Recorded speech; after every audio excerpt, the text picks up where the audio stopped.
오늘의 플러스, 시장을 움직일 경제의 변수들을 짚어봅니다. 오건영 신한 프리미어 패스파인더 단장 모셨습니다. 어서 오세요. 네, 안녕하세요.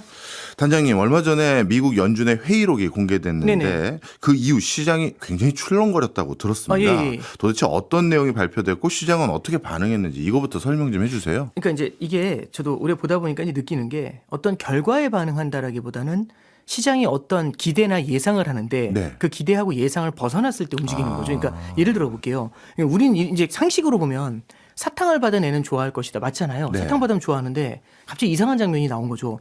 사탕을 받고 있는데 울고 있는 거예요. 네. 왜 이럴까? 애가 이상한 건가? 이랬는데 그게 이제 이런 거죠. 뭐냐면 애는 그 전에 이제 아빠가 엄청 이제 블러핑을 한 거예요. 10개 준다. 근데 실제 주니까 그러니까 애가 10개 받을 거라고 기대가 이만했던 거죠. 근데 예. 2개를 줬어요. 예. 그럼 사탕을 받았지 않습니까? 근데 애게 이러면서 실망을 하잖아요. 네. 그러니까 시장의 기대가 어떻게 형성이 돼 있는지 10개를 줄 거라는 예상하고 빗나간 거잖아요. 그러니까 예. 사실 이번에 이제 그 FOMC 의사록에 보면은 예상하지 못했던 얘기가 들어 있었다는 얘기겠죠. 예. 시장이 출렁였다는 건. 그럼 예상하지 못했던 얘기가 뭐냐?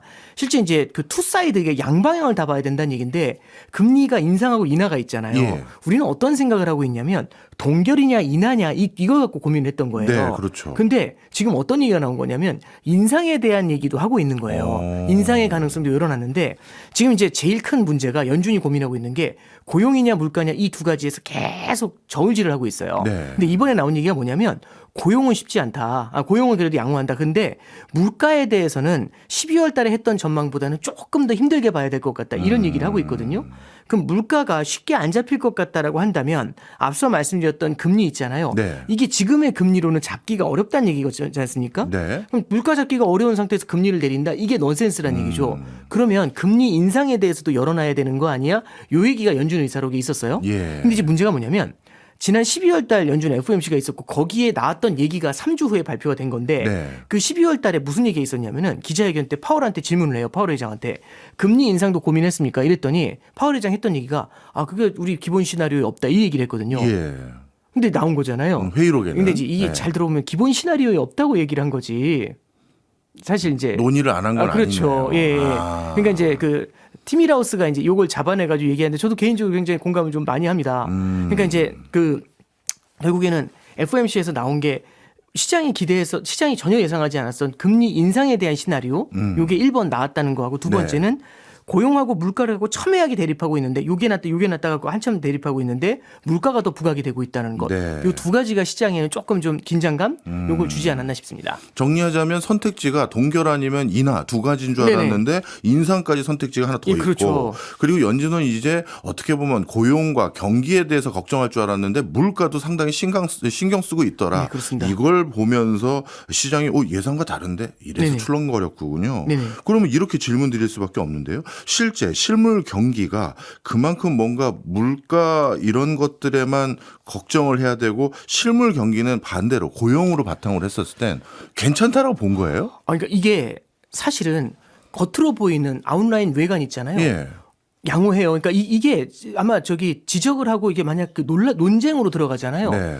그러니까 이런 겁니다. 그러니까 총론으로는 괜찮은데 강론에서 안 좋습니다. 이 얘기는 누구나 할 수 있고요. 예. 그렇게 따지면 총론에서 좋아도 강론에서까지 다 좋았던 적은 거의 없다. 그렇죠. 찾아봐라 이러면 할 말이 없어요, 사실은. 예. 근데 이제 이번에는 강론에서 안 좋은 게 분명히 그러니까 뭐냐면 고용 지표도 나쁘지 않아요. 그러니까 나쁘다고 할 수가 없는 숫자거든요. 근데 예. 강론에서 좀 어려운 게 보이는 게 어떤 부분이 어렵냐면 양극화예요. 양극화인데 그러니까 지금 예를 들어서 이런 겁니다. 얼마 전에 한국은행에서 리포트 나온 걸 보니까 미국 사람들 중에서 결국에는 뭐라고 하죠? K자 경제라고 하잖아요. 예. 그러니까 결국엔 고소득층이 미국 주식의 상당 부분을 갖고 있어요. 80% 이상을 보유하고 있고 네. 저소득층의 그 주식을 거의 안 갖고 있어요. 그럼 주가가 올라가면 어떤 일이 벌어질까? 그러니까 돈을 뿌렸을 때 주가도 뛰고 물가도 뛴다고 해볼게요. 네. 그러면 고소득층 같은 경우는 물가가 뛰더라도 주가가 상승을 하니까 네. 해칭이 되잖아요. 네. 근데 저소득층은 물가가 뛰면 답이 안 나오는 거지 않습니까? 그렇죠. 그러니까 지금 결국에는 저소득층 경제가 그렇게 쉽지 않다 이제 이런 얘기를 하는 거고 고소득층은 높은 금리를 견딜만 하지만 저소득층은 고금리를 견디기도 힘들고 물가도 힘든 데다가 지금 미국에서 IC가 좀 난리잖아요. 네. 이민에 대해서 네. IC에 대한 얘기가 나오잖아요. 이게 이제 결국에는 그 미국 경제에도 어느 정도는 좀 악영향을 주는 거 아니냐 이런 얘기 나오거든요. 그래서 실물 경제라고 봤을 때 전체 실물 경제의 외관은 숫자로는 나빠 보이지 않지만 안으로 파고 들어가 보잖아요. 이 양극화가 조금은 좀 심각하게 진행이 되고 있는 그런 단계다라고 볼 수가 있는 거겠죠. 그러면 이 연준 입장에서 고민이 되겠어요. 그렇죠. 양극화라는 건 누구에겐 경기가 괜찮은데 네. 누구에겐 안 좋으면 그렇죠. 이건 어느 장단에 맞춰야 되는 거예요. 그렇죠. 이제 이게 이제 제일 큰 건데 네. 그러면은 예를 들어 이런 거죠. 저소득층 같은 경우는 금리 인하가 필요한데 고소득층한테는 지금 금리가 낮은 거예요. 예. 그럼 어디에 포커스를 맞춰야 되냐? 네. 그럼 고소득층의 물가 상승을 염려해가지고 금리를 인상해야 되냐? 저소득층 경기 부양을 위해서 금리를 내려야 되냐? 그러니까 고용과 물가라는 것도 사실 그렇게 K자하고 또 만나 있는 거예요. 그러니까 이제 굉장히 고심이 심할 수밖에 없죠. 네. 근데 여기서 만약 금리를 인상하게 되면 저소득층의 충격이 훨씬 더 커질 수 있지 않습니까? 그렇죠.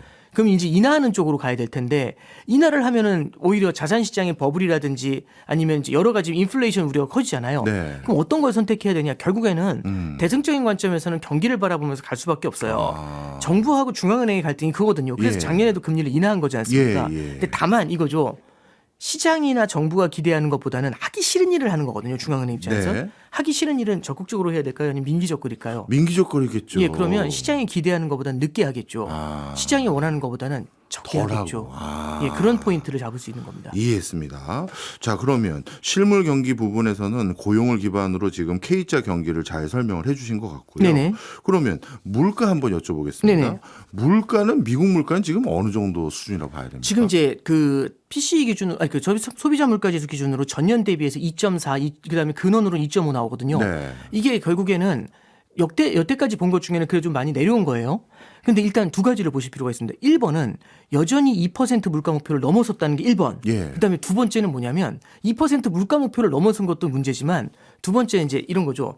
요번에 물가 숫자가 좀 양호하게 나온 거는 첫 번째는 에너지 가격. 예. 에너지 가격이 안정이 된 게 1번이었고요.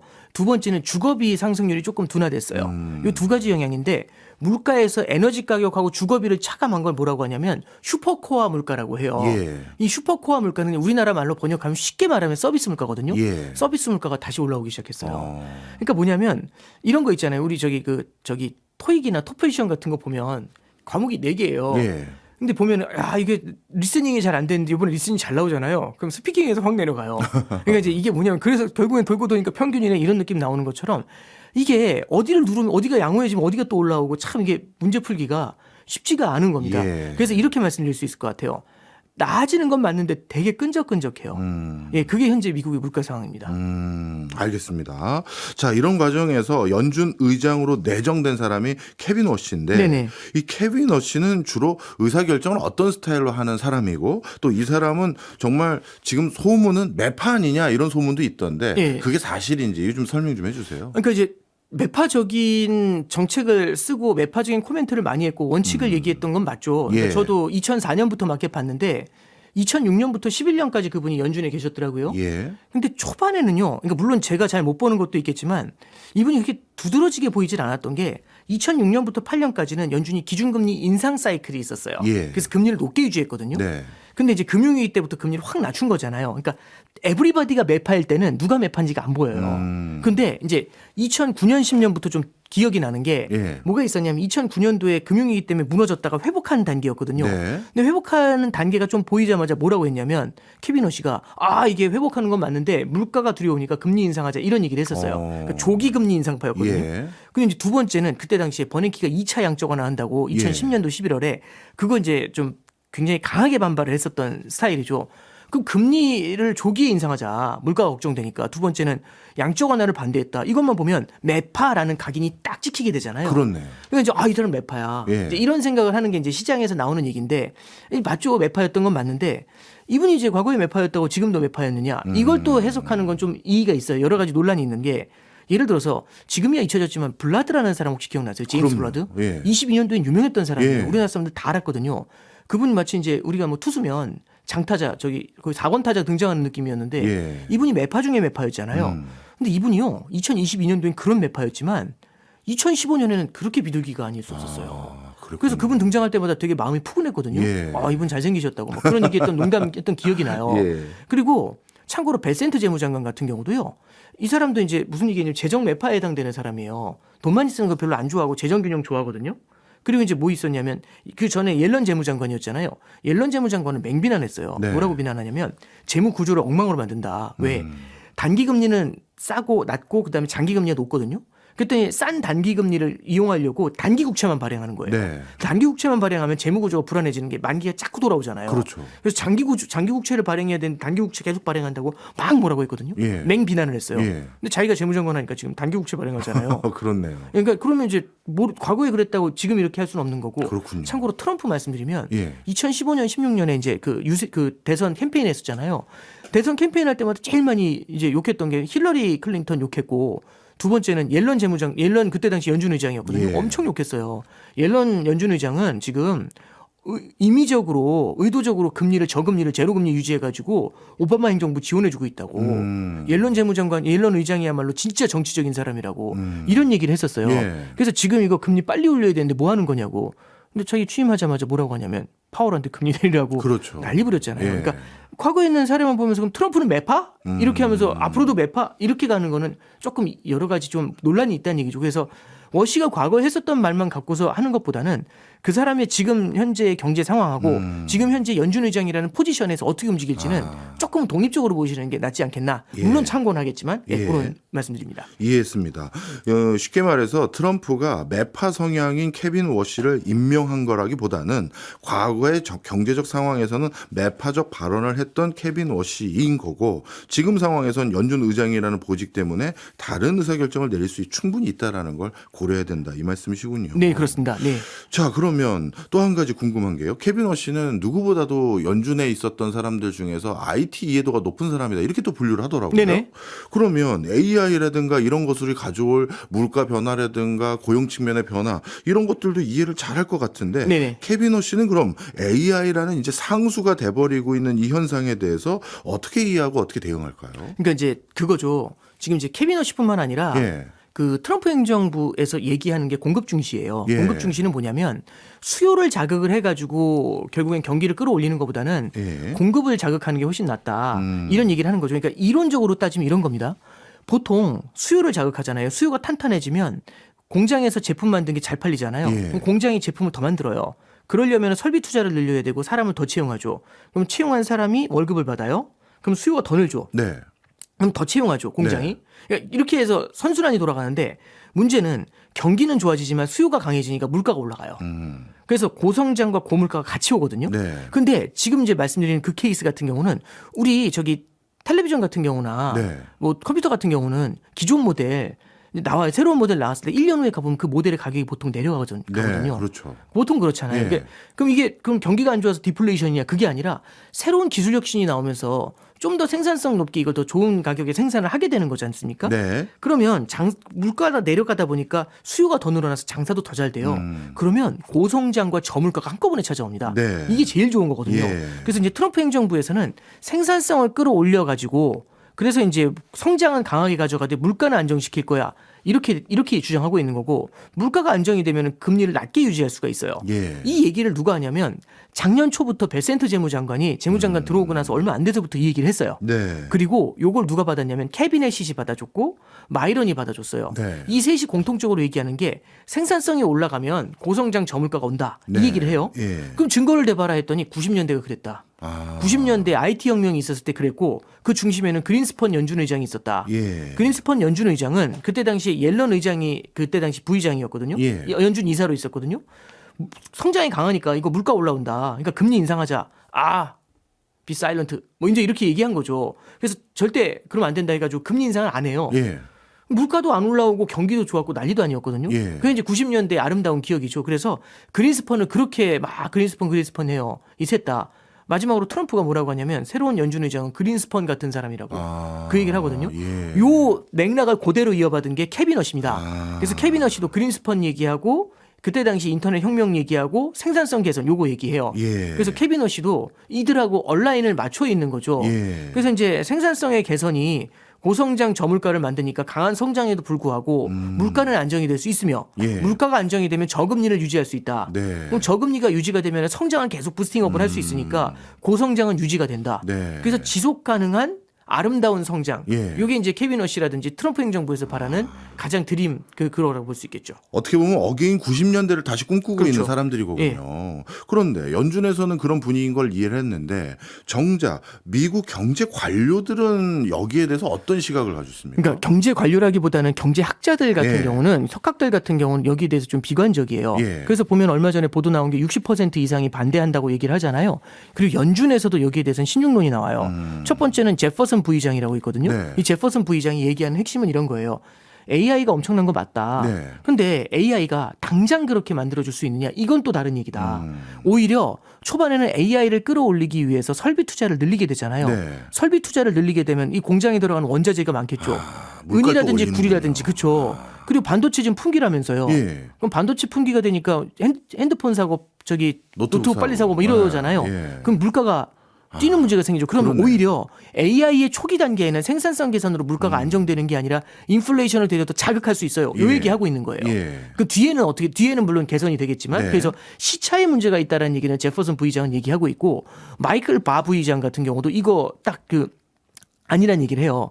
AI가 조금은 뭐 물론 굉장히 엄청난 변혁이지만 이게 되려 중립금리를 끌어올릴 수 있다라는 얘기를 해요.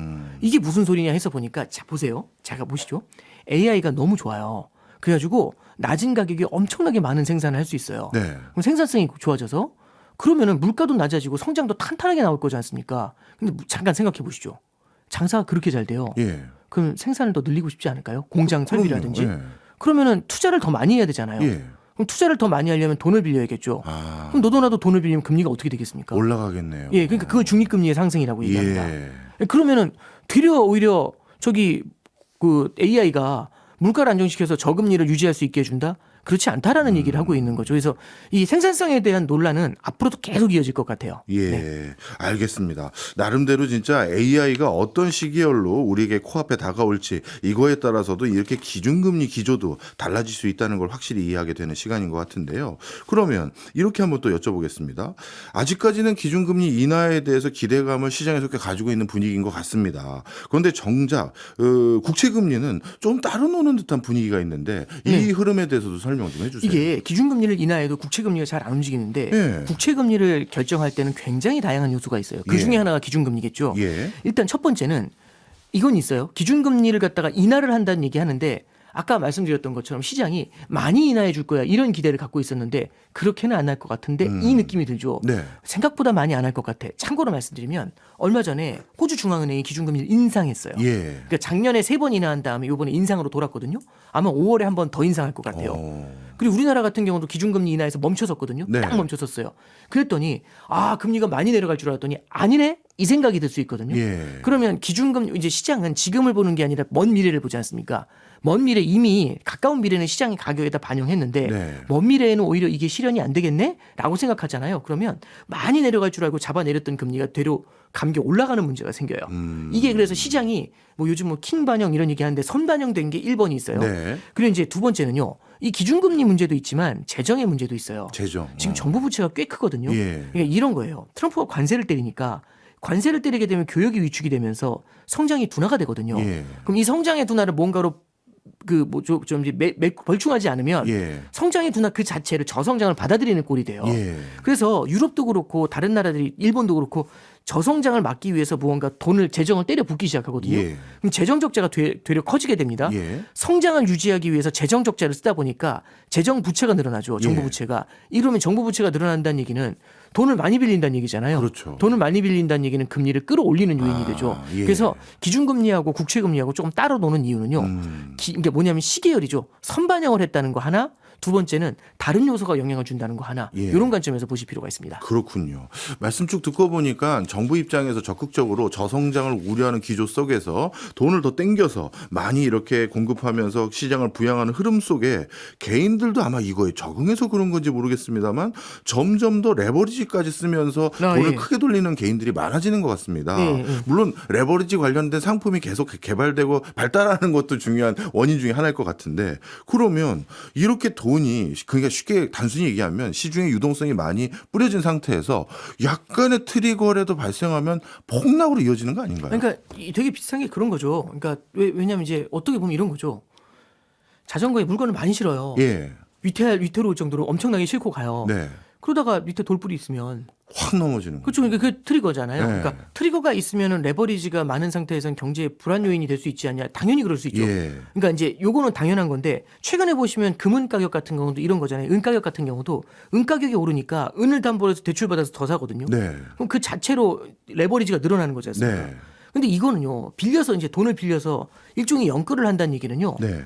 올라갈 거라는 확신이 있기 때문에 하는 거예요. 그렇겠죠. 근데 반대로 꺾이면 아, 그러면 치명하네. 부채는 그대로 있는데 내 자본이 빠르게 줄어들지 않습니까? 예. 그 쫄림이 엄청나죠. 예. 그럼 던져야 되겠죠. 그럼요. 그러면 던지면 가격이 더 하락하잖아요. 예. 그러면 어느 정도 여유가 있는 사람들도 견디질 못하고 같이 던지지 않습니까? 예. 그러면 가격의 변동성이 되게 높아지는 문제가 생겨요. 음. 그래서 이게 전체적으로 다 레버리지가 높다라고 얘기하기는 어렵지만 특정 과열 섹터들에는 레버리지에 대해서는 충분히 고민을 해볼 필요가 있습니다. 그렇군요. 사실 물가라든가 고용이라든가 경제 내부에 있는 변수만 읽기도 요즘 버거운 상황인데 지정학적인 변화도 큰 것 같습니다. 미국과 이란의 협상 지금 전개되고 있는데 뭐 미국의 전략 무기들 점점 더 중동으로 집결된다 이런 소식도 자꾸 들리는 것 같고요. 이런 국제적인 특히 중동발 위기감 이런 건 경제에 어떤 영향을 주고 있나요? 그러니까 이게 제일 큰 거는 만약에 이제 이란이 호르무즈 해협을 네. 만약 봉쇄했었을 때 네. 국제 유가가 뛸 수 있다라는 게 가장 큰 리스크죠. 그러니까 이게 똑같은 펀치를 맞아도 어떤 상태에서 펀치를 맞느냐에 따라 달라요. 예. 뭐냐면 1라운드에 멀쩡할 때 맞은 거하고 네. 13라운드에 서 있기도 힘들 때 맞은 거하고 느낌이 다르죠. 그러니까 지금 이제 제일 걱정하는 게 연준도 그렇고 트럼프 행정부도 고용과 물가를 걱정하고 있지 않습니까? 네. 근데 만약에 국제 유가가 뛰잖아요. 지금 보시면 저기 러시아 우크라이나 전쟁 때 배럴당 135달러까지 올라갔던 국제 유가가요. 지금 60달러까지 내려왔었어요. 50달러 밑으로 이제 60달러 밑으로 내려왔거든요. 그러면 거의 반토막 밑으로 내려온 거지 않습니까? 네. 그러면은 물가 안정에 상당한 도움을 줘요. 음. 근데 문제는 뭐냐면 최근에 이란 사태가 조금 벌어지면서 국제 유가가 다시 뛰어 올라 가지고요. 예. 66불, 67불 이렇게 올라왔단 말이죠. 그러면 이 국제 유가가 올라온다는 거는 인플레이션을 안정시켰던 걸 갖다가 다시 자극할 수가 있다는 얘기죠. 예. 그러면은 방금 말씀드렸던 것처럼 고용과 물가 사이에서 다 이 저울 지나라고 힘든데 유가가 올라가게 되면 이 물가를 자극하는 그 문제가 생길 수 있지 않습니까? 하나 더 말씀드리면 최근에 저도 우려스럽게 바라보는 게 이게 유동성이 풀리잖아요. 유동성이 주식시장으로 흘러갑니다. 그럼 이 주식시장으로 흘러가면은 물론 소비를 자극하는 건 물론 있겠지만 네. 주식시장의 가격이 오른다고 해서 바로 이게 소비자 물가지수를 끌어올리거나 그러진 않아요. 그렇겠죠. 그러니까 사실 2010년대도 보면은 S&P 500 지수 많이 올랐지만 예. 물가는 꽤 안정적이었거든요. 그러니까 주가가 오른다고 반드시 물가가 오르진 않아요. 네. 근데 가끔 이럴 때가 있습니다. 이 돈이 원자재 시장으로 흘러갈 때가 있습니다. 예. 그럼 원자재 가격을 들어올리잖아요. 이거는 직방으로 물가를 끌어올립니다. 그 얘기는 투자 자금이 원자재 시장으로 가서 원자재 가격을 끌어올리는 요인으로 네네. 작용한다 그 얘기입니다. 이게 저도 한동안 안 보던 지표인데 네. 옛날에 많이 봤지만 CRB 인덱스라는 게 있어요. 예. 그게 이제 원자재 가격 인덱스인데 요게 요즘 뜁니다. 어. 그러니까 이게 뛰어 올라간다는 얘기는 유동성이 주식시장으로 흘러가는 거는 물가를 많이 자극하지 않지만 예. 이게 원자재 시장으로 직방으로 가면 인플레이션을 자극한 요인이 되죠. 네. 그러면은 이게 유가가 올라가는 게 뭘 건드리는 거냐면 중앙은행의 금리 인하 있잖아요. 네. 이 스탠스를 흔들어 놓을 수가 있죠. 그리고 인플레이션을 갖다 더욱더 자극할 수 있잖아요. 네. 이거는 시장에는 좀 두려운 요인이 될 수가 있습니다. 그래서 이게 유가하고 어떻게 연결이 되는지 그걸 좀 지켜볼 필요가 있을 것 같아요. 미국은 전 세계 1등 산유국이 됐고 가장 큰 영향력을 행사하는 국가가 됐을 뿐만 아니라 최근에는 베네수엘라까지 실제 점령을 해서 네네. 유가를 상당히 많이 영향을 줄 수 있는 상황까지 왔는데 그럼에도 불구하고 중동의 위기감은 유가를 건드릴 수 있는 요인이 분명한가요? 예, 그러니까 이게 결국에는 그 원유의 공급이 좀 예. 많이 된다라는 게 지금의 이슈인데 예. 만약에 이제 이란발 사태가 터지게 되잖아요. 네. 그리고 이제 이란하고 만약에 러시아라든지 중국하고도 이렇게 약간 분절화가 생기죠. 예, 예. 이렇게 되면은 에너지의 수송이라든지 에너지 공급 사이드에서 문제가 좀 커질 수가 있어요. 예. 그래서 이런 점들은 좀 우리가 봐야 될 것 같고 베네수엘라산 원유가 이제 쏟아져 나온다라고는 하지만 현재 물론 비축해 놓은 원유가 쏟아지는 부분은 있어요. 네. 근데 그게 아주 많은 편은 아니고요. 유가를 갖다 막 좌지우지할 정도로 예. 하나 더 말씀을 드리면 베네수엘라의 원유를 갖다가 이제 예를 들어서 다시 이제 생산하려면은 상당히 많은 시간 동안의 개발이 필요합니다. 네. 그러니까 설비 투자가 들어가줘야 된다는 거죠. 그래서 이것도 마찬가지로 시차의 문제가 발생할 수 있어요. 네. 알겠습니다. 자, 이제 우리 상황을 좀 여쭤보도록 네. 하겠습니다. 우리나라 경제 나쁜 소식만 들리는 게 아니라 또 경상수지 역대 최대치를 기록했다라든가 뭐 이런 뭔가 좀 호신호도 있고요. 그런 것 같아 보이는데 정작 원달러 환율은 생각보다는 아직 안정감 있다라는 느낌은 안 받아줘요. 그러니까 뭐 예전처럼 1,100원, 1,200원대는 아니더라도 뭐 1,300원대까지는 내려올 수 있을 것 같아 보였는데 야, 이거 이러다가 또 어느 순간 또 1,500원 언저리까지 가는 거 아닌지 이런 우려감을 또 많이 시장에서 갖고 있는데 지금 이런 뭐 경상수준 좋아졌다는데 환율은 또 크게 뭐 변화도 없어 보이고 이런 거 어떻게 정리해야 될까요? 그러니까 이게 저도 좀 독특하다고 생각해요. 예, 저도 좀 우려스럽게 바라보고 있는 건데 지금 보면은 경상수지가 사상 최대 흑자예요. 예. 그럼 달러가 들어온다는 얘기잖아요. 우리나라로. 그렇죠. 두 번째는 우리나라가 작년에 무역이요. 수출을 통해서 벌어들인 달러가 7천억 달러래요. 예. 세계에서 6번째랍니다. 네. 이 정도 수출이 나오는 게. 예. 그리고 이제 세 번째 말씀드리면 지금 미국하고의 금리 차가요. 많이 좁혀졌어요. 네. 그러니까 왜 그러냐면 25년도 1월 달만 해도 미국 국채 금리가 4.5고 우리나라 국채 금리가 2.5였거든요. 200bp 차이 났어요. 2% 네. 차이 났거든요. 지금 미국 국채 금리가 4.1이고요. 우리가 한 3.5, 3.6 돼요. 많이 좁혔네요. 그럼 0.6 차이 나잖아요. 예. 근데 2.0 차이 날 때 환율이 1,480원이었어요. 예. 근데 0.6 차이 나는데 환율이 1,480원, 60원 이러거든요. 예.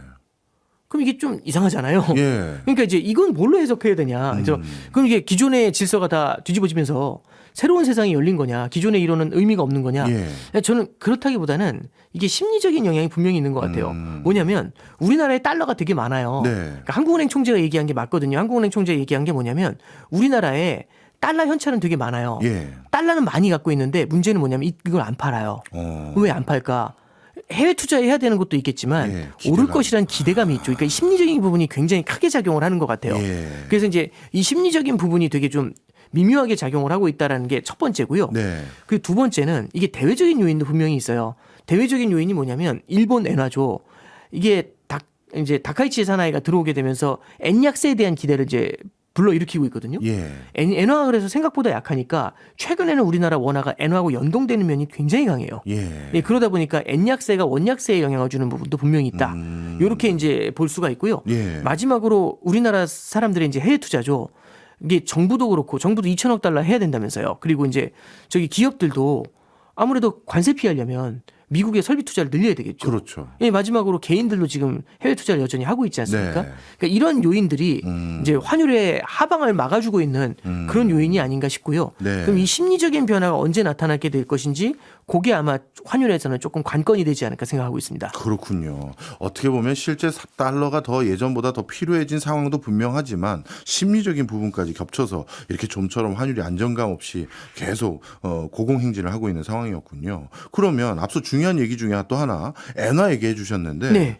엔화의 분위기는 앞으로 어떻게 전망해야 될까요? 그러니까 이게 엔화가 조금 의외의 움직임을 나타낸 네. 거죠. 다카이치 사나이가 들어오게 되면서 엔 약세를 다들 점쳤는데 네. 엔 약세가 아니라 엔화가 되려 강세를 보였어요. 이제 요걸 좀 우리가 해석해 볼 필요가 있는데 네. 첫 번째는 이제 여자 아베니까 아베노믹스 때처럼 엔화를 살포할 것이다. 이런 얘기가 이제 많았던 거죠. 근데 1번이 뭐냐면 아베 때하고 지금은 좀 달라요. 네. 아베 때는 동일본 대지진 이후에 일본이 20년 동안 디플레이션에 잠겨 있었거든요. 네. 그래서 디플레이션을 막기 위해서 에브리웨어가 디플레이션이니까 전방위로 유동성을 살포했었어요. 네. 근데 지금은 인플레이션이 높아요. 그렇죠. 그럼 전방위로 살포했을 때 인플레이션 자극한 게 훨씬 심각할 수 있거든요. 예. 그런데 이제 두 번째는 이 미국이 느끼는 부담감도 되게 커요. 네. 왜냐하면 얼마 전에 베센트 재무장관이 일본을 비난했거든요. 일본이 지금 금리 인상을 안 하고 물가를 저 모양으로 만들어 놔가지고 일본의 장기국채 금리가 올라가니까 이게 미국의 장기국채 금리에도 영향을 주고 있어. 이런 얘기를 하고 있어요. 네. 그러니까 결국에는 미국의 장기국채 금리가 내려와야 베센트 재무장관도 재정 적자 없이 문제 해결이 되는데 네. 일본 때문에 이게 안 내려온다 이 얘기하는 거잖아요. 네. 이 얘기는 뒤집어 말하면 엔화 약세를 계속 가져가는 거 있잖아요. 엔 약세로 물가 올리는 거 이거 부담스러워하는 겁니다. 이제 아베 때는요 전 세계가 도와서 엔 약세를 자극을 해줬어요. 예. 근데 지금은 엔 약세에 대한 여론이 별로 안 안 좋아요. 예. 이제 이런 차이점이 있는 거고 세 번째는 아베 때는 전방위적으로 돈을 살포했잖아요. 예. 근데 이제 지금 말씀드린 걸 이제 일본 다카이치 사나이도 알고 있으니까 돈을 뿌릴 때 그렇게 전방위적으로 살포하는 게 아니라 생산성이 나오는 것. 네. 그러니까 생산성이 나오는 것에 돈을 투자해서 성장이 나와줘야 거기서 새로운 세수가 확보가 되잖아요. 그러니까 예. 그냥 퍼붓는 게 아니라 퍼부었을 때 여기서 세수가 나와가지고 재정 적자를 갖다가 최대한 줄일 수 있는 것. 그래서 이런 걸 뭐라고 하냐면 적극 재정은 적극 재정인데 책임 있는 적극 재정이라는 말을 써요. 그래서 이런 부분들이 이제 아베 때하고는 조금 다르다라고 볼 수가 있고요. 결국엔 결론적으로 정리를 하면은 엔약세에 대한 부담감은 일본 정부도 그렇고 미국도 그렇고 마찬가지로 좀 부담스럽게 느끼는 것 같습니다. 네, 그렇군요. 지금 쭉 말씀 듣고 보니까요. 예전에 우리가 알고 있던 경제 현상, 그걸 해석함에 있어서 이제는 많은 것들이 달라지고 있고 실제도 다른 흐름을 보이고 있는 경로들을 많이 확인할 수 있는 것 같습니다. 그러면 이렇게 질문을 드려야 될 것 같은데, 하나 더 여쭤보고 이 질문을 드려야 되겠네요. 가상자산에서 네. 또 스테이블 코인이나 이런 새로운 현상들이 또 생기고 있지 않습니까? 이런 것 때문에 그동안 우리가 예상했던 달러의 지위는 서서히 예전보단 못해질 거다라고 하는 것들이라든가 이런 전망들을 했던 것들이 있었는데 이런 것도 지금 달리 해석해야 되는 건가요? 그러니까 이거 스테이블 코인에 대해서는 조금 고민을 좀 해볼 필요가 있는 예. 것 같아요. 왜냐하면 그러니까 결국에는 이게 달러의 지위하고 연결이 됐었을 때 네. 스테이블 코인은 어쩌면 국경을 넘어서서 훨씬 더 많이 쓰일 수가 있잖아요. 예. 그럼 달러의 쓰임새가 훨씬 더 넓어질 수 있어요. 네. 그럼 쓰임새가 넓어지면 넓어질수록 달러의 위상은 더욱더 강화될 수 있거든요. 그렇죠. 되려. 네. 근데 이제 이런 얘기가 또 나와요. 스테이블 코인을 달러만 만드는 게 아니라 중국도 만들고 있다. 예. 그래서 위안화 같은 경우는 스테이블 코인에 금리를 이자를 줄 수가 있대요. 미국은 이자를 못 주거든요. 예. 근데 중국은 이자를 줘요. 이자를 주는 게 좀 더 낫지 않나요? 그럼요. 그리고 이제 중국이 최근에 보면은 달러의 위상이 흔들리고 있을 때 빨리 국경 간 거래에서 위안화를 갖다 많이 쓸 수 있게 해주자. 예. 이런 얘기들이 좀 많이 나오고 있어요. 예. 그러면 스테이블 코인을 바라보는 시각도 결국에는 두 갈래로 갈리게 되는 거죠. 단순히 딱 보면서 이게 위협을 줄 거야. 내지는 너무 좋아질 거야. 그게 아니라 이게 어떤 면에서는 분명히 긍정적인 효과도 있지만 달러의 가치를 유지할 때 오히려 반대편에서는 경쟁자의 출현이라는 점을 좀 눈여겨봐야 됩니다. 네. 다만 이게 아직은요. 초기 단계라서요. 예. 여기서 성급하게 결론을 내리기에는 조금은 좀 일러 보입니다. 예. 지금 우리 단장님께서 말씀해 주신 내용을 다 정리를 해봤더니요. 야, 이거 앞으로 어떻게 경제를 전망해야 되지? 이런 불확실성만 높아지는 것 같은데 개인들은 이럴 때 어떻게 대응해야 됩니까? 예. 분산 투자가 되게 중요하다는 얘기를 되게 많이 했는데 네. 이게 딱 들으면 공자님 말씀이다 이렇게 느낌이 오잖아요. 근데 분산 투자라는 게 이런 것 같아요. 처음에 투자를 시작할 때도 분산 투자를 고민해야 되지만 결국에는 투자 시장에서 쏠림이 강할수록 더 많은 고민을 해줘야 되는 것 같아요. 네. 말씀드리고 싶은 건 지금 우리가 뭐 K자 경제 그런 얘기 많이 하지 않습니까? 그럼 K자 경제에서는 결국엔 K자의 상단과 하단이 있는데 결국엔 K자의 상단은 일종의 몰아주기를 받아준 거잖아요. 네. 그럼 K자의 상단은 굉장히 좋을 거지 않습니까? 그러면 우리의 투자도 지금 어디에 몰려 있을까? 당연히 K자의 상단에 몰려 있을 수밖에 없을 거고 예. 다들 K자의 상단에 더 투자하고 싶으실 거예요. 예. 그러면 우리의 포트폴리오가 K자의 상단 쪽으로 쏠려가겠죠. 예. 그러면 K자의 상단이라는 거는 주식으로 따지면 성장주일 거고 예. 지역으로 따지면 미국일 거고 예. 섹터로 따지면 AI일 거고 예. 그러지 않겠습니까? 그렇죠. 그리고 자산에서도 K자의 상단에 있는 자산은 어떻게든 갖고 싶겠죠. 예. 그러면 내 포트폴리오에 보면 K자의 상단에 해당되는 자산들이 쭉 깔려 있다는 얘기죠. 예. 근데 이제 문제는 뭐냐면 이 K자의 상단도 방금 전에 말씀하신 것처럼 불확실성이 높으면 많이 오른 만큼 변동성도 높게 나타날 수가 있거든요. 네. 그래서 저도 요즘 보면은 포트폴리오를 보면 분산 투자를 했다고는 하지만 K자의 상단을 쭉 깔아놓은 것들도 굉장히 많아요. 네. 그런 경우들도 좀 많이 보는데 오히려 이럴 때는요. 반대편에 있는 시나리오도 일정 수준은 고민할 필요가 있는 것 같아요. 반대편이면 어딜까요? 예를 들어서 작년으로 따지면 국장 탈출은 지능순이라고 했잖아요. 맞아요. 국장은 비워놨어야 되지 않습니까? 예. 근데 비워놨으면은 빈집털이 세게 당했겠죠. 그렇네요. 그러지 않을까요? 그러니까 예. 이제 말씀드리고 싶은 거는요. 우리가 신흥국이라든지 이런 데 시장들 있죠. 예. 이런 것들을 좀 비워놨다면 네. 이런 것들을 좀 바라보실 필요도 있고 예. 너무 안 좋으니까 채권은 아니야 이런 생각들도 하겠지만 채권 같은 경우도 일정 수니까 결국에는 자산 분산이라든지 지역 분산 이런 것들을 좀 고민하실 필요가 있는 거고 환율에서도 이제 변동성이 높잖아요. 이게 그런 것 같아요.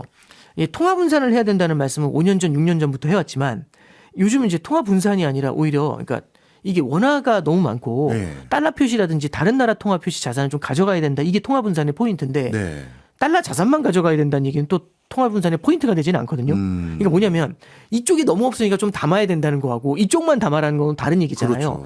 그래서 저는 좀 말씀드리고 싶은 게 방금 말씀드렸던 것처럼 빈집털이를 피하기 위해서라도 자산 및 지역 분산에 대한 고민 예. 이게 필요하다는 거고 그다음에 통화 분산도 너무 한쪽으로만 쏠리는 거는 경계해야 된다. 네. 이 말씀을 좀 전해드립니다. 네. 두 가지를 질문 드려봐야 될 것 같은데요. 먼저 분산 투자와 관련된 거고 하나는 그 K자의 상단 이 부분인데 네. 분산 투자부터 먼저 한번 질문 드리면 네네. 저도 진짜 너무 미국의 특정 섹터에 돈들이 몰려가고 사람들 네네. 관심이 주목되고 있다 이렇게 생각이 듭니다. 그럼 다른 지역이라든가 다른 산업 이런 거에 분산 투자를 해야 되는데 네네. 실제 유럽 경제가 너무 안 좋아 보이거든요. 아, 네네. 선뜻 손에 안 잡혀요. 아, 네네 그렇습니다. 유럽 어떻습니까? 그러니까 이제 유럽 같은 경우는 이렇게 보실 필요가 있는 것 같아요. 유럽 경제는요. 작년에 뭐가 있었냐면 관세로 인한 충격이 있잖아요. 예. 이걸 만회하려고 독일이 재정을 많이 풀었어요. 예. 그리고 프랑스도 재정을 많이 풀다 보니까 재정 적자가 심해졌거든요. 이게 유럽 경제에는 되게 좀 발목을 잡는 요인이 돼요. 그리고 이게 유럽이 재정 적자를 늘리면서 성장을 부양하다 보니까 이게 유럽 쪽에 유로화가 강세를 보인 거죠. 네. 그래서 반대편에서 달러가 약세예요. 근데 얼마 전에 이제 라가르드 총리가 무슨 얘기하냐면 총재가 이거 기준금리 추가 인하를 고민할 필요가 있다. 왜냐하면 지금 유로화가 너무 강세라는 거죠. 네. 그러면 이제 유로화 강세를 피하려고 만약에 기준금리를 인하하잖아요. 네. 그럼 유로 약세를 만들어낼 수가 있습니다. 예. 그러면 금리가 낮아지면서 유로가 약세잖아요. 네. 금리가 낮아지는 건 내수를 갖다 자극할 수 있고 유로 약세는 수출을 자극할 수 있어요. 네. 그 얘기는 반대로 지금은 금리가 높다는 거고 유로가 강세라는 얘기잖아요. 그럼 내수하고 수출이 같이 힘들겠죠. 예. 그런 상태에선 재정을 퍼부으면서 들어가 줘야 되는데 재정이 재정 적자 때문에 힘들지 않습니까? 예. 그럼 답이 안 보여요. 네. 그래서 아마 저기 유럽 중앙은행이 기준금리 인하에 대해서 좀 고민을 하게 될 것 같아요. 그럼 이럴 때는 외환 시장에서의 변화도 나타날 수 있고요. 유로존의 성장 기대에 대한 우리 기대감 있죠. 예. 이게 조금은 바뀔 수도 있을 것 같습니다. 그렇네요. 지금의 문제를 해결하기 위해서 금리 기조라든가 이런 게 싹 다 바뀌어버리면 유럽의 경제 성적표도 네네. 크게 달라질 수 있는 부분까지도 고려해야 된다 이런 네네. 얘기시군요. 분산 투자할 때도 그런 부분도 많이 고민을 해야 될 것 같은 생각이 들고 또 한 가지 그러면 분산 투자는 여쭤봤고요. 아까 K자 상단 말씀해 주셨지 예. 않습니까? 사실 우리나라에서도 그 K자 상단에 해당되는 반도체 주식을 중심으로 국장이 정말 랠리를 해왔고 네. 미국도 역시 AI를 중심으로 랠리를 하고 있는데 문제는 이게 상투인지 더 가는지를 우리가 모르겠다는 거예요. 대표적으로 일본 같은 경우는 지난 한 4, 5년 동안 지수를 기준으로 따졌을 때 엄청 어렵죠. 예. 야, 이게 5배 이상 올랐거든요. 네네, 그렇죠. 그럼 우리나라도 이게 주가 3천 언저리서부터 올라봤자 지금 2배도 안 됐는데 네네. 5천까지 왔으니까. 예. 그럼 일본 생각하면 5배 갔는데 네네. 내가 여기서 이 버스에서 내려버리면 예. 이게 나만 울고 있을 것 같은 생각이 들어서 예. 이거 어떻게 하면 좋을까요? 그러니까 저기 일본 말씀해 주셨는데 일본이 지난 5, 6년이 아니라 2012년부터 보잖아요. 예. 니케이가 7천에서부터 지금 5만 6천까지 올라온 거예요. 그렇게 보면 더 그렇네요. 8배 뛴 거거든요. 와. 근데 제가 뭐 8배 뛴다 이 말씀 드리고 싶은 건 아니고. 네. 그러니까 이제 제가 주식은 잘 모르지만 이렇게 좀 조언을 드릴게요. 예. 이게 이제 우리가 단순히 분산 투자를 하는 이유는요. 미래를 모르기 때문에 하는 거예요. 그러면 우리가 너무 많이 올랐으니까 아예 빼자 이러면 아차하면 빈집털이 당하죠. 그러니까 예. 저도 기억나는 게 3천 넘을 때부터 너무 놀랐다. 예. 4천일 때 진짜 많이 올랐다. 5천 넘으니까 이건 꼭지다. 근데 이게 지금까지 와 있지 않습니까? 네. 그러니까 이거는 뭐 주가를 예측한다는 것 자체가 저는 넌센스라고 생각을 하고 내 분산 투자 포트폴리오의 일정 부분은 그걸 좀 담아놓을 필요는 있는 것 같아요. 예. 그래서 이제 분산 투자라는 게 어떻게 보면은 되게 좀 보수적으로 보이고 좀 뭐랄까요 답답해 보이지만 어떤 때에는 이 불확실한 미래에 여러 가지 시나리오를 갖다가 다 소화할 수 있는 그런 정책이 될 수가 있습니다. 네. 그래서 분산 투자 관점을 조금 더 넓게 이렇게 변동성이 높을 때는 넓게 퍼뜨리는 전략이 더 유효하지 않나 싶습니다. 네. 지금 쭉 이런저런 거시경제적인 변화 속에서 경제 흐름을 어떻게 읽어내고 있으셨는지 그 정보를 우리에게 전달해 주셨는데 근데 이제 개인들은 우리 오건영 단장님께 옆에서 계속 여쭤보고 이럴 수는 없잖아요. 예. 그래서 이렇게 시장이 급변하고 있을 때 우리는 경제 뉴스라든가 경제적 흐름을 어떻게 따라잡으면 좋을까요? 저는 이제 뉴스를 볼 때 제일 중요한 거는 그러니까 이 뉴스들에 대해서 우리가 사전에 이제 어느 정도는 지식이 좀 필요해요. 네. 뭐냐면 예를 들어 이런 거죠. 뉴스를 이제 보는데 얼마 전에 이제 스티브 미란이 오늘 새벽에 무슨 얘기를 했냐면 기준금리 인하 많이 안 해도 될 것 같은데 이렇게 말을 바꿔요. 근데 여기서 중요한 포인트는 안 해도 된다는 표현보다는요. 그 사람이 안 해도 된다고 표현한 게 핵심이에요. 그러니까 말이 바뀌는 포인트들이 나오는 거거든요. 그러니까 여태까지의 흐름을 계속 우리가 알고 있어야 돼요. 그럼 이 흐름하고 다른 얘기가 나오잖아요. 네. 특히 키맨들에서. 네. 그럼 이제 여기서 이제 이런 것들 우리가 포인트로 잡아볼 수가 있죠. 그러면 이 사람이 이런 얘기를 했다는 거는 뭔가, 그러니까 예를 들어 엄청난 매파가 갑자기 비둘기 얘기해요. 예. 그러면 여기서는 어떤 느낌이 들죠? 그러니까 비둘기가 비둘기 얘기하면 그냥 9999지만 예. 갑자기 매가 비둘기 얘기하면 이런 느낌이 들잖아요. 그렇죠. 뭔가 좀 이그자틱한 느낌도 좀 나고 그렇잖아요. 예. 그런 것들을 좀 그냥 눈여겨볼 필요가 있어요. 아까 서두에 말씀하셨던 기대와 실제 그렇죠. 상황이 달라진 그런 네, 것들. 그렇죠. 그러니까 이제 우리가 기사를 볼 때도 쭉 보시는 것도 있겠지만은 여태까지 계속 우리가 쌓아왔던 기사들하고 네. 다른 움직임이 나타나는지 그런 걸 좀 중점적으로 보시면 도움이 되시지 않나 싶습니다. 네, 알겠습니다. 그런 곳을 주로 쳐다보면서 시장의 변화 흐름을 이제 살펴보면 그 진짜 주요하겠네요. 네, 그렇죠. 예. 지금까지 쭉 굉장히 분절적이고 부분적인 얘기들을 하나하나씩 다 점검해 주셨단 네. 말이에요. 그런데 이제 이렇게 복잡다기한 상황을 또 우리 한 방에 또 우리가 이해하기 위해서는 진짜 한 방의 질문에 대해서 답이 또 필요할 때가 있어 보입니다. 예. 그래서 첫 번째 질문 드릴게, 우리 경제, 이 AI, 가상자산, 지정학적인 변화 등등 다 고려했었을 때 오히려 좋아지고 있는 거라고 봐야 됩니까? 나빠지고 있는 거라고 봐야 됩니까? 표면적인 성장률은요. 작년에 성장률이 1.0이었어요. 네. 우리나라 실질 성장률이. 올해 지금 2.0 기대하고 있거든요. 물론 이제 기저효과 아니냐 이러실 수도 있지만 그래도 작년보다 소비 섹터 쪽이나 이런 쪽이 조금 돌아서는 거는 맞는 것 같아요. 그리고 주식시장이 주가가 상승했다는 것도 시차를 두고서 자산 가격 효과를 주게 되거든요. 네. 이런 것들은 아마 소비에는 긍정적인 영향을 줄 것 같아요. 예. 그리고 반도체 수출이 기록적으로 된다. 네. 이런 것들도 긍정적인 요인이라고 봅니다. 그래서 이게 올해 한 해를 두고서 경제가 작년보다 나아졌느냐 이거는 오케이입니다. 네. 근데 이게 지속 가능하냐는 얘기는 또 다른 것 같아요. 이게 지속 가능하려면 지금의 어떤 기술이라든지 생산성 개선이 조금 더 굉장히 많이 발전을 해줘야 되겠죠. 그게 지금 정부에서도 AI 투자에 대해서 포커스를 맞추는 거고 금융 쪽에서도 생산적 금융을 얘기하고 있지 않습니까? 네. 그래서 그게 어떤 결과를 창출하게 되느냐 여기에 좀 많이 달려 있는 것 같고 올해 한 해만으로 개선이 됐냐 GDP의 숫자의 측면에서는 개선되고 있는 기대가 커지는 건 맞습니다. 네. 우리나라 같은 경우 말씀 주신 것처럼 반도체 특수도 분명한 네. 일조를 한 것 같아 보여서 분명 적어도 올해는 개선되고 있는 것 같아 보이는데 네. 그럼 정작 세계 경제는 작년 대비 좋아지고 있는 겁니까? 이게 이제 올해가 어떻게 되는지가 되게 중요한 것 같아요. 관세가 어떻게 진행이 될지. 그러니까 이제 예를 들어 보죠. 트럼프 행정부에서 베센트 재무장관은 관세라는 거는 약간 얼음과 같다고 했어요. 빙산과 같다고. 예. 아이스버그. 그래서 얼음처럼 녹아내릴 거라고 했거든요. 그 얘기는 뭐냐면 관세는 관세 자체가 목적이 아니에요. 예. 교역을 끌어내기 위한 하나의 수단이라고 얘기를 했거든요. 예. 그 얘기는 처음에 세게 때려야지 협상 테이블로 나올 거지 않습니까? 그렇죠. 그럼 협상을 하고 나면은 관세를 낮춰주는 게 미국한테도 좋겠죠. 인플레이션 네. 안정시킬 수 있으니까.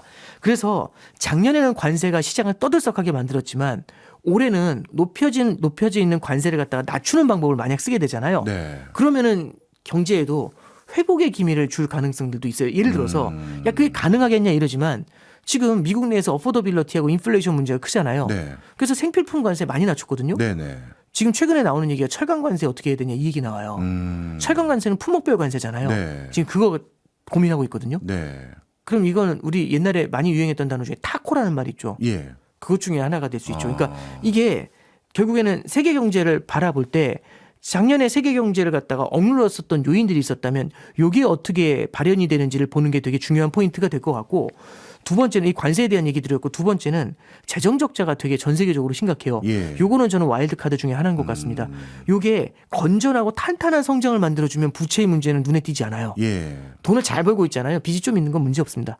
근데 실업을 당하잖아요. 네. 그럼 그 부채의 부담이 확 다가옵니다. 그럼요. 예, 그래서 올해 이 성장하고 물가하고 또 이 부채하고 또 연관이 많이 돼 있거든요. 그래서 네. 정부 부채에 대해서도 우리가 좀 고민을 해봐야 되지 않나 싶습니다. 네. 세계 경제에서 우리가 살펴봐야 될 주안점까지 꼼꼼히 챙겨주신 시간인 것 같습니다.